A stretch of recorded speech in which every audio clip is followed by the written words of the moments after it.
జీవించుచూ ఉన్నారా, సత్యములో నడుచుచూ ఉన్నారా అనే వాక్యాన్ని మనం అర్థం చేసుకున్నప్పుడు, సత్యము మనల్ని స్వతంత్రులనుగా చేయలేదు అనగా నీవు సత్యములో నిలిచిలేదు, సత్యములో నిలిచిలేవు, సత్యముతో జీవించుట లేదు.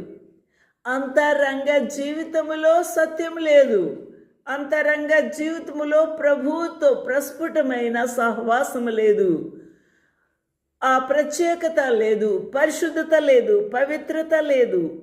ఆ యొక్క సంపూర్ణమైన దేవునికి లోబడిన జీవితము లేని ఈ సాక్ష్యము మనకు కనబడుతుంది.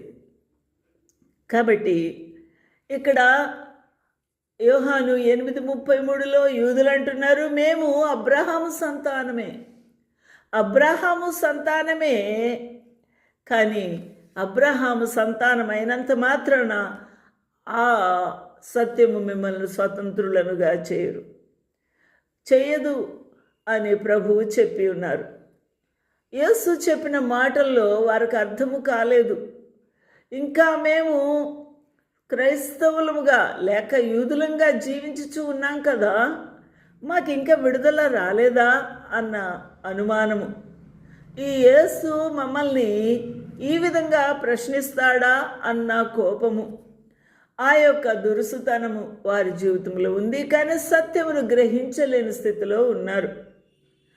ఎందుకనగా ఈనాడు కూడా అనేక మంది క్రైస్తవులు అనబడే వారు కూడా ప్రభువును నామకహ జీవించుచు, నామకహం ప్రభువును స్తుతించుచు, కొనియాడుతూ దేవుని యొక్క కార్యములు చేస్తూ ఉన్నారు. కానీ అంతరంగ జీవితంలో వారి మనస్సాక్షికి కల్మషము తోచకుండానట్టు జీవించలేకపోతూ ఉన్నారు.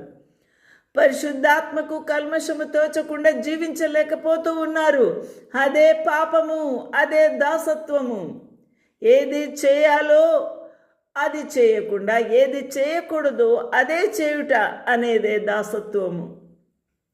ఈరోజున మనం ఆలోచన చేద్దాము. అందుకని ప్రభు ఏమంటున్నాడు యోహాను సువార్త 8:34లో, అందుకు యేసు, పాపము చేయు ప్రతివాడు పాపమునకు దాసుడు, పాపము చేయు ప్రతివాడు పాపమునకు దాసుడు. నువ్వు పాపము ఇంకా చేస్తూనే ఉన్నావా? పాపములోనే జీవిస్తూ ఉన్నావా? పాపపు ఆలోచనలతోనే ఉన్నావా? పాపపు చూపులతోనే ఉన్నావా? పాపపు ఆశలతోనే ఉన్నావా? పాపపు బానిసత్వములో ఇంకా జీవించుటకు ఉర్రుగులాడుతూ ఉన్నావా?